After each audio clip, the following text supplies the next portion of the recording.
मंच पर सुशोभित कर रहे हम सभी के आदरणीय राजपथ सभा भवन जयपुर वहाँ के अध्यक्ष राम सिंह जी जंदरलाई, बलबीर सिंह जी हाथोज, मुझसे पूर्व जिनको आप सुन रहे थे, हमारे वहीं के लोकप्रिय नेता के रूप में अपनी छवि को अच्छे ढंग से प्रस्तुत करने वाले, या यूँ कहें कि एक जिनके भीतर एक पीड़ा है समाज को लेकर के, ऐसे आदरणीय भंवर सिंह जी पलाड़ा।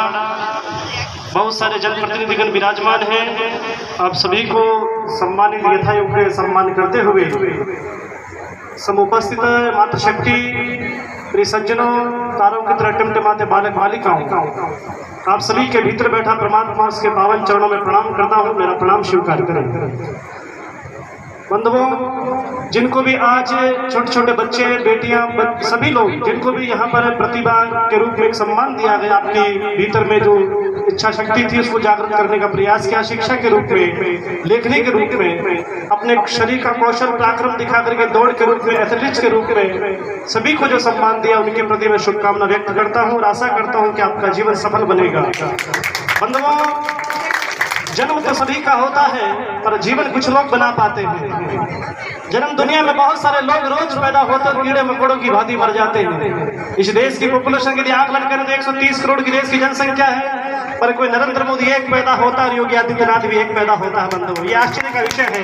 इसलिए मेरा आप लोगों से कहना होगा कि जन्म तो सभी का होता है, जीवन कुछ लोग बना पाते हैं, और जीवन को बनाने के लिए हमारी आत्मा जो सोई उसको जगाने का हमें प्रयास करना होगा।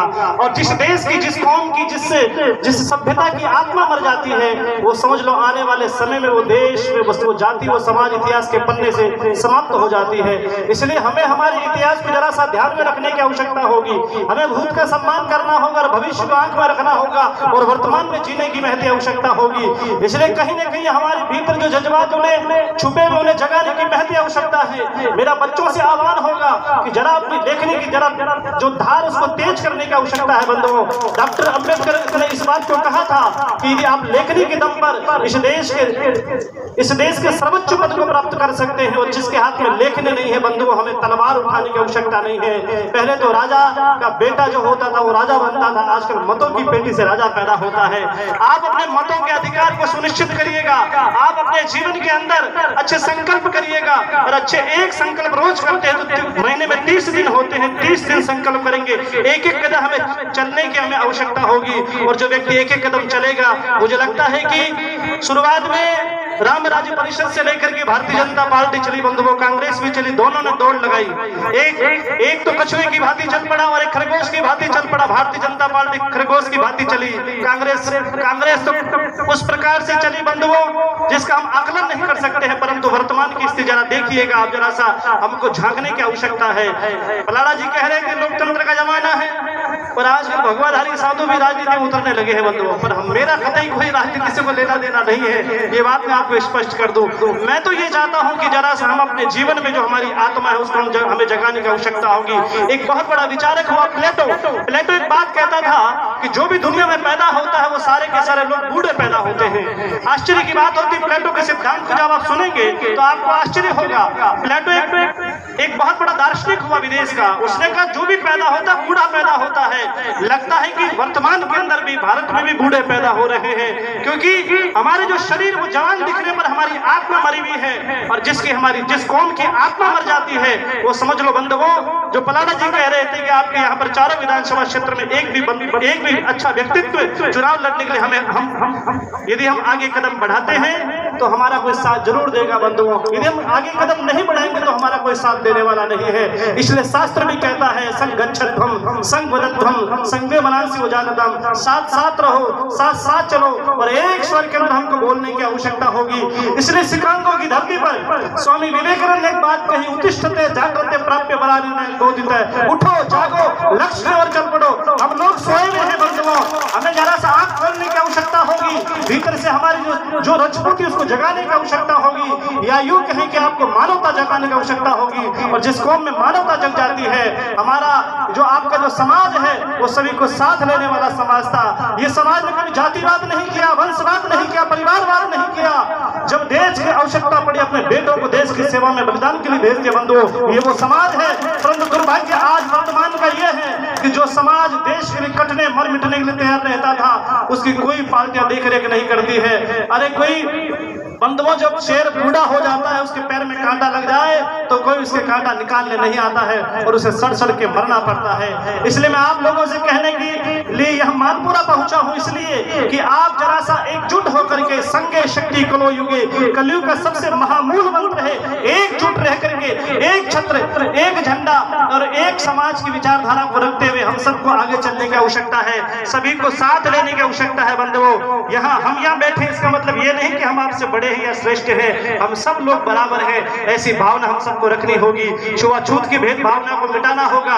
छोटा राजपूत बड़ा राजपूत ये भी हमें भाव खत्म करने की आवश्यकता है। जब लोकतंत्र बदल गया बंधुओं, फिर काहे का छोटा और काहे का बड़ा, हम सब एक क्षत्रिय कुल में आप लोगों का जन्म हुआ है। और क्षत्रिय का मतलब कोई जाति नहीं, क्षत्रिय का मतलब जो सिद्धांत पर हमको लेकर के चले, क्षत्रिय का मतलब जिसके भीतर शत्रुत्व है, और शत्रुत्व को पैदा करने के लिए हम लोगों को ये मानव तन मिला है। और मानव मनुष्य की देह पाकर के यदि हम लोगों ने अपने जीवन में न्याय नहीं किया, बंधुओं याद रखना, यदि उन पूर्वजों ने न्याय नहीं किया होता तो आज आप लोग को कोई नहीं पहचानता होगा।